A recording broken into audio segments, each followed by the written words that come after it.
Sabi mo? Nuwent ang Bicol natin yun.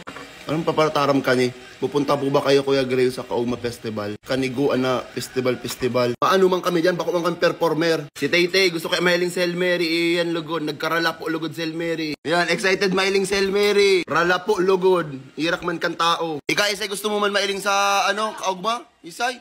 PBB? PBB ba kasi Big Brother? Tay, Isay ko gusto mo mailing duman? Sel Mary. Ano no? Atong may bago. Mayo ka bagang service. Iba mo si Rachel para maglupad ka munduha. Sige daw, mag-comment daw dito ko isa madalan dyan sa Kaugmang. Malay nindo magdyan kami. Kakarelit lang dito sa mga taga-Bicol. May paano kaya? Eben kahit napili. Ang sabi mo? Nuwent ang Bicol natin yun. So sa mga taga-Bicol dyan or magpupunta ng Kaugma, comment daw ka mo dito gusto ko maaraman kung isa madirig di dali. Mapakit kita duman. Guys, pwede rin kasi dito magkaugma. Tay-Tay, ano mo mas maugma? Pag tigugasan mo yung plato. So, shout out dyan sa mga taga Bicol. Kakanusta. Hala.